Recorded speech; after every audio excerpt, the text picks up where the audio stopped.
Dissolution of partnership form में इससे पहले जो हमने वीडियो बनाया था उसमें एक में हमने इंट्रोडक्शन और दूसरे वीडियो में हमने जर्नल एंट्री डिस्कस किया था। अभी जो हम नेक्स्ट वीडियो में हम डिस्कस करने जा रहे हैं, जर्नल एंट्री से रिलेटेड शॉर्ट क्वेश्चंस डिस्कस करेंगे। शॉर्ट क्वेश्चंस जो एग्ज़ाम में आते हैं और अधिकतर क्वेश्चन मैं एनसीईआरटी से ही डिस्कस करूँगा। शॉर्ट क्वेश्चन सबसे पहले मैं related to realisation expenses discuss करूँगा। तो देखते हैं।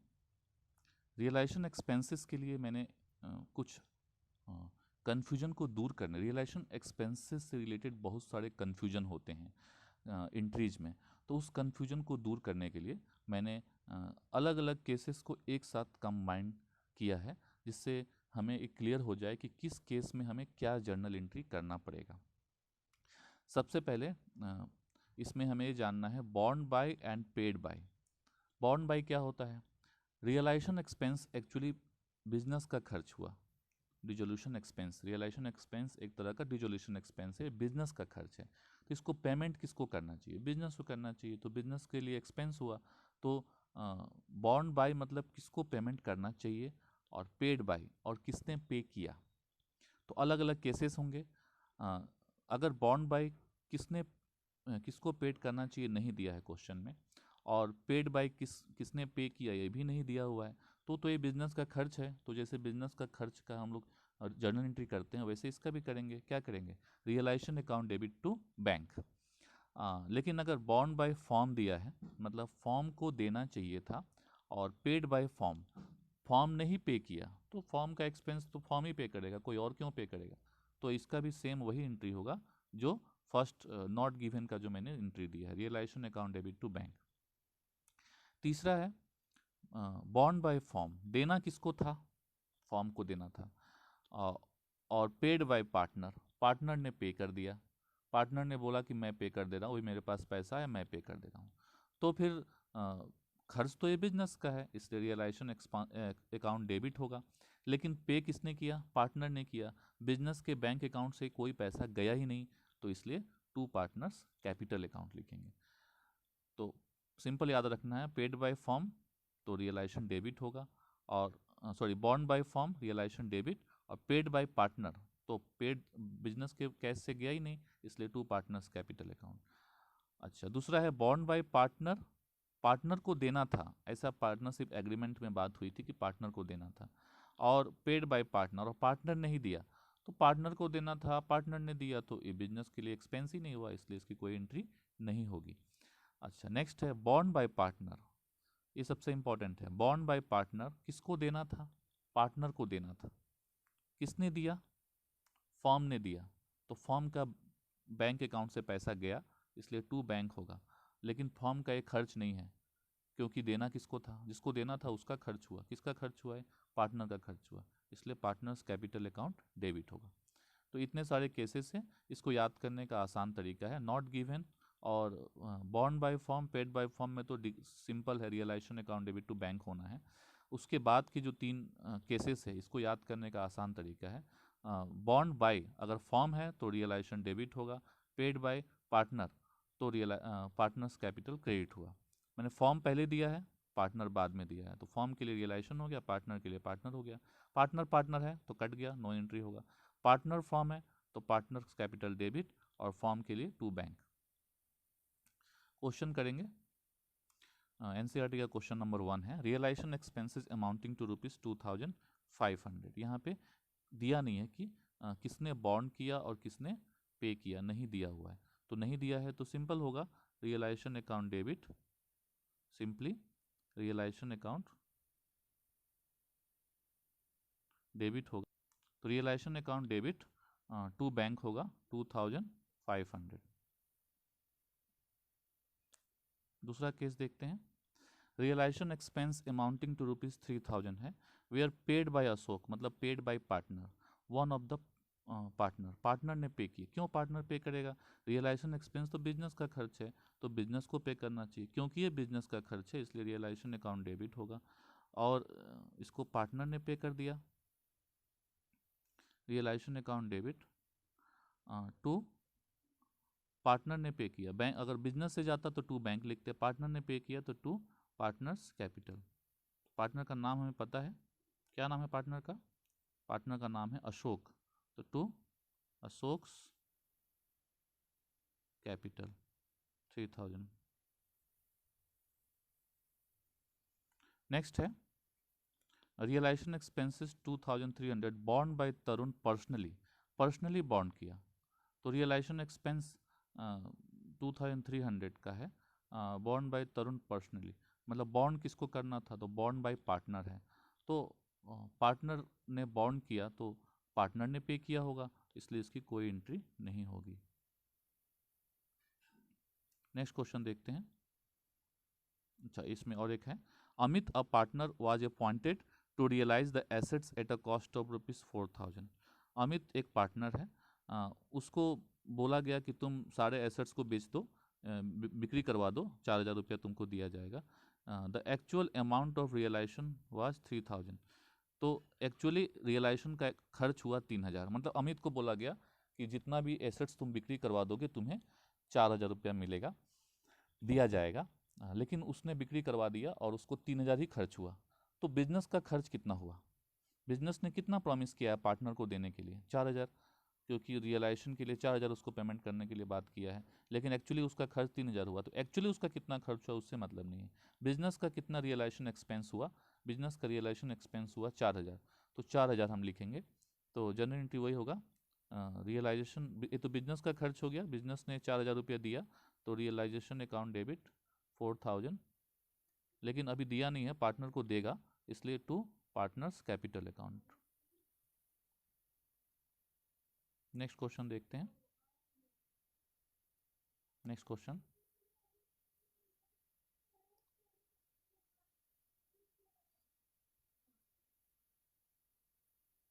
एनसीईआरटी क्वेश्चन नंबर 6 है। दो पार्टनर है, रसीम और बिंदिया, इसमें रियलाइजेशन एक्सपेंसेस 1 लाख दिया है, तो इसमें कोई केस नहीं पता है, तो जब नहीं कुछ पता होगा तो सिंपल होगा, realisation account debit to bank 1 lakh.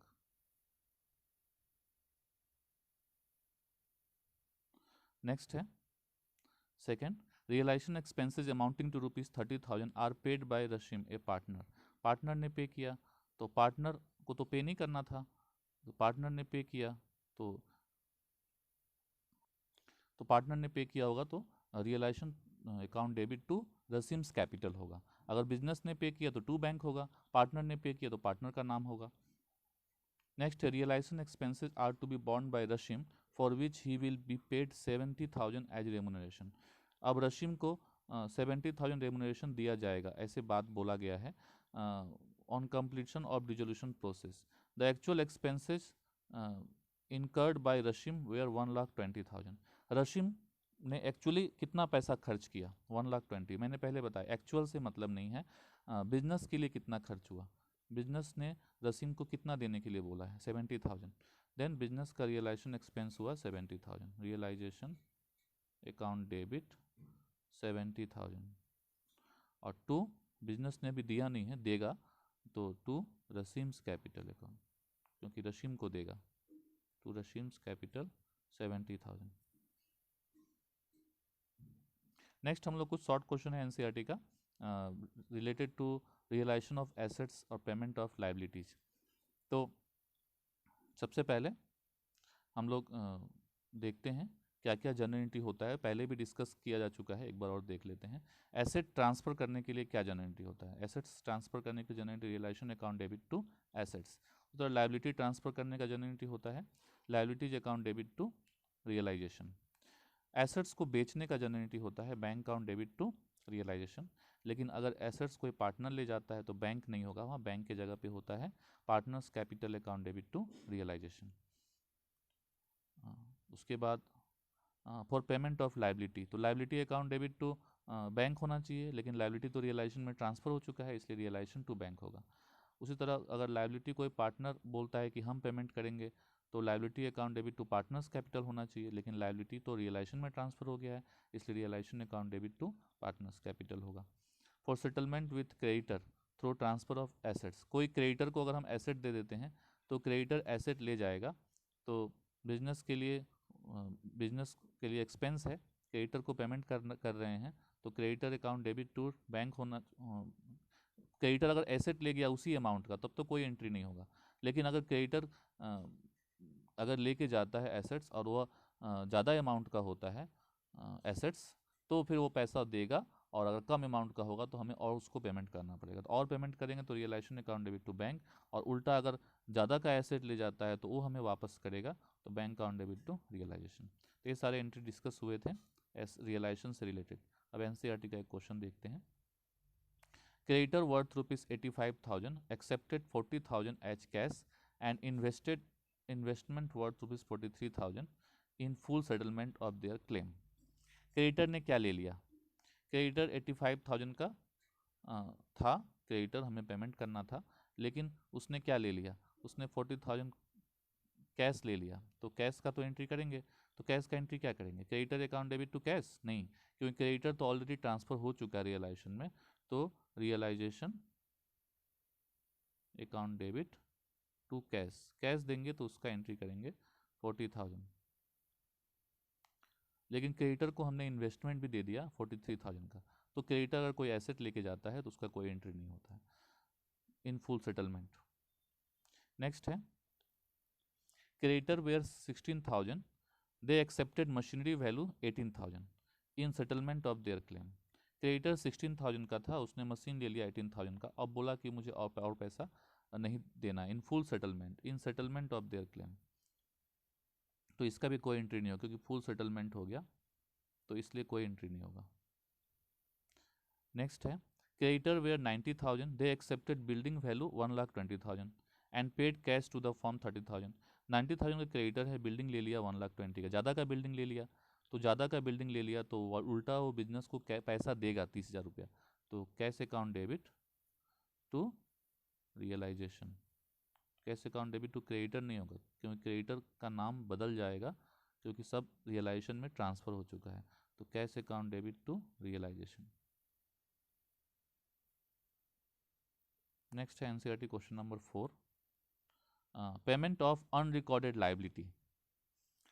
Payment of unrecorded liability simply समझते हैं, पेमेंट ऑफ लाइबिलिटी, तो लाइबिलिटी पेमेंट करेंगे तो क्या जनरेटिव होगा? ऐसे नॉर्मल हम लोग अगर डिजोल्यूशन चैप्टर में नहीं होते तो हम क्या जनरेटिव करते हैं? हम करते हैं liabilities account debit to cash करते हैं, लेकिन यहाँ realisation account debit to cash होगा। क्यों? क्योंकि सारे लाइबिलिटी जो होते हैं चाहे वो ट्रांसफ़र हो या ना हो वो रियलाइजेशन लिखे जाएंगे, तो realisation account debit to cash, cash या bank, realisation account debit to bank 3,200। Next है stock worth ₹7,500 is taken by partner Rohit. Rohit ने 7,500 का स्टॉक ले लिया, तो स्टॉक ले लिया तो स्टॉक हमारा क्या है? एसेट है, तो रोहित ने ले लिया तो रोहित का कैपिटल अकाउंट डेबिट हो जाएगा, तो Rohit capital account debit, Rohit को हमने दे दिया कितने का? 7,500 का, तो टू क्या लिखें? टू स्टॉक लिख दें? नहीं, स्टॉक नहीं लिख सकते क्योंकि स्टॉक ऑलरेडी ट्रांसफ़र हो चुका है रियलाइजेशन में, इसलिए स्टॉक नहीं लिखेंगे, हम लिखेंगे टू रियलाइजेशन अकाउंट 7,500। नेक्स्ट है profit on realisation amounting to ₹18,000 is to be distributed between the partner Ashish and Tarun in 5:7।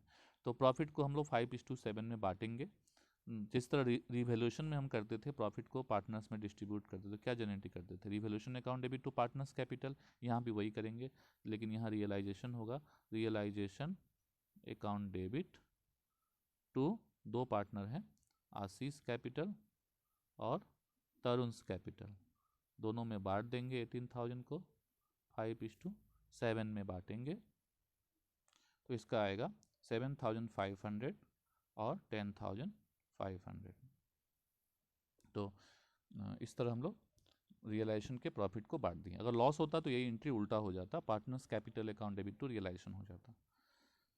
Next है अनरिकॉर्डेड एसेट रियलाइज 5,500। रियलाइज मतलब सोल्ड होता है, एक अनरिकॉर्डेड एसेट को बेच दिया, तो एसेट बेचते हैं तो हम लोग ऐसे लिखते हैं bank account debit to assets, लेकिन इस चैप्टर में हम लोग bank account debit to asset नहीं लिखेंगे, bank account debit to asset की जगह लिखेंगे टू रियलाइजेशन, क्योंकि एसेट्स को हम लोग, एसेट्स और लायबिलिटी दोनों को रियलाइजेशन में ट्रांसफर करते हैं, इसलिए टू रियलाइजेशन होगा। तो अमाउंट हो जाएगा 5500। नेक्स्ट है, नेक्स्ट क्वेश्चन देखते हैं, NCERT question number 5। To record the give journal entry for the following transaction. Number 1 दिया है, to record the realisation of various assets and liabilities. To record the realisation of various assets and liabilities. Assets और liability को realise करने के लिए, to record the realisation of various assets and liability, क्या क्या journal entry होगा। तो realise करने के लिए अगर एसेट्स रियलाइज नहीं होगा, यहाँ पे क्वेश्चन एक्चुअली रॉन्ग है,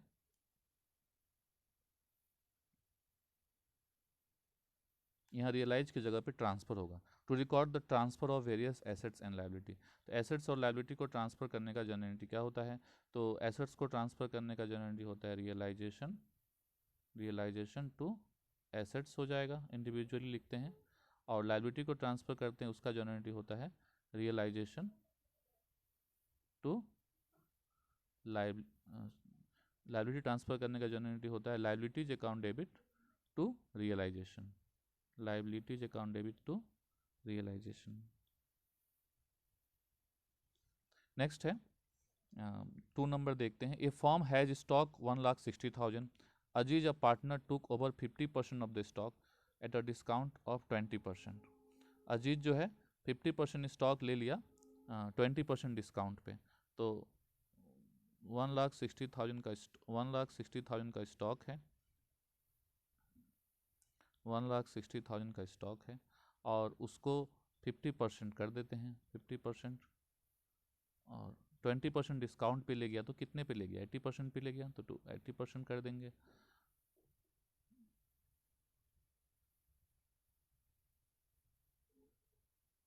तो 6, तो यहाँ पे आएगा 1,60,000 का 50%, 20% डिस्काउंट में ले गया इसलिए 80% पे ले गया, इसलिए 80% से मल्टीप्लाई करेंगे 64,000 आएगा। तो 64,000 आएगा, तो इसका जर्नल एंट्री क्या पास करेंगे, 64,000 का कौन ले गया, स्टॉक कौन ले गया, तो पार्टनर ले गया, तो पार्टनर का ले जाने का जर्नल एंट्री पास करेंगे। तो पार्टनर एसेट ले जाता है तो जर्नल एंट्री होता है partners capital account debit to realisation, तो यहाँ पे हो जाएगा Aziz capital account debit to realisation 64,000। Next है remaining stock was sold at a profit of 30%। अब रिमेनिंग स्टॉक कितना बचा, हमारे पास 1,60,000 का स्टॉक था, 50% ले गया, 50% बचा, 80,000 का बचा, तो 80,000 को बेच दिए हैं 30% प्रॉफिट पे, तो 80,000 का 30% कितना होगा, 80,000 का 30% 24,000 होता है, तो 24,000 उसमें और प्लस कर देंगे, स्टॉक है 80,000 का और 20% प्रॉफिट में उसको बेच देंगे, तो 1,04,000 में हम उसको बेच देंगे। तो जर्नल एंट्री हमारा होगा 1,04,000 का स्टॉक बेचने का जर्नल एंट्री होगा। तो स्टॉक सोल्ड होगा तो पैसा आएगा, तो bank account debit to stock लिखेंगे, नहीं, bank account debit to realisation, bank account debit to realisation 1,04,000।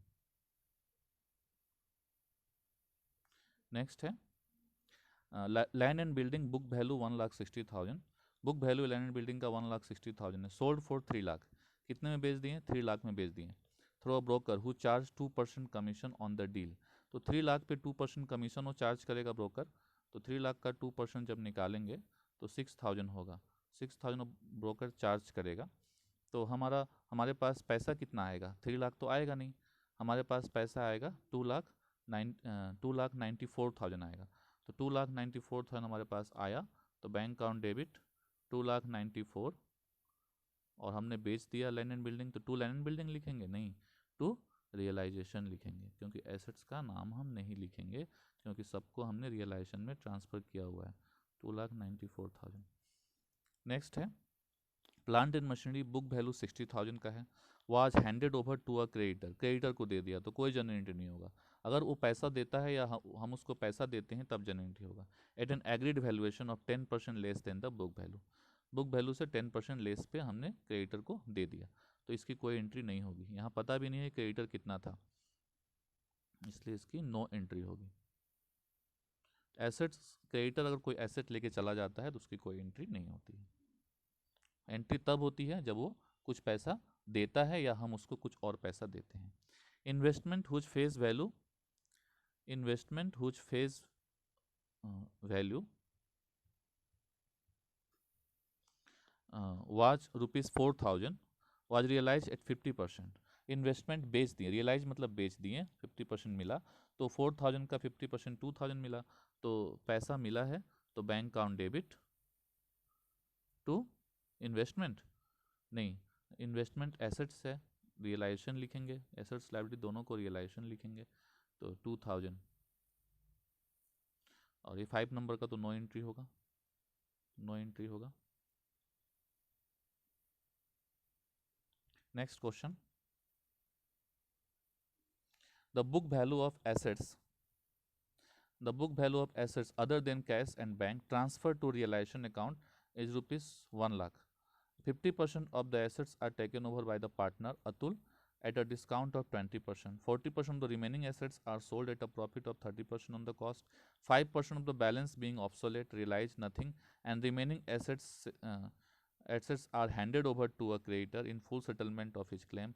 You are required to record the journal entry of the realization of assets.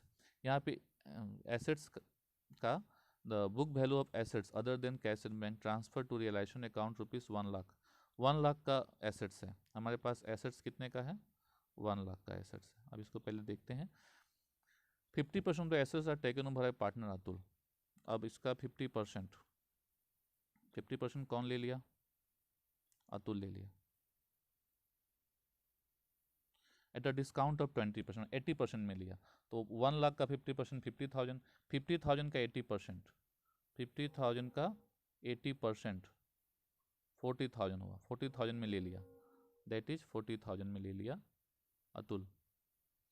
अच्छा, उसके बाद 40% द रिमेनिंग एसेट्स, अब जो बचा उसमें 40% बचा, 1 लाख में 50% चला गया, तो अब 50 जो बचा है उसका 40%, 50 का 40%, दैट इज 20,000 का जो एसेट्स है, 50% का 40% मतलब रिमेनिंग का 40% sold at a profit of 30%, उसको 30% प्रॉफिट में बेच दिए। अब 20,000 का 30% प्लस कर दो, इसमें प्लस 30% इसमें प्लस करेंगे, तो 20,000 का 30% आता है 6,000, 6,000 इसमें प्लस करेंगे तो 26,000 आएगा। 26,000 में इसको क्या करना है? सोल्ड कर दिए, सोल्ड हो गया, sold at a profit of 30%, 5% of the balance being obsolete. अब जो स्टॉक बच गया उसका 5%, तो अब बचेगा हमारे पास 50,000 का स्टॉक चला गया और 20,000 का, तो 70 का स्टॉक चला गया, अब 30 बचा, 30 का 5% जो है वो खराब हो गया।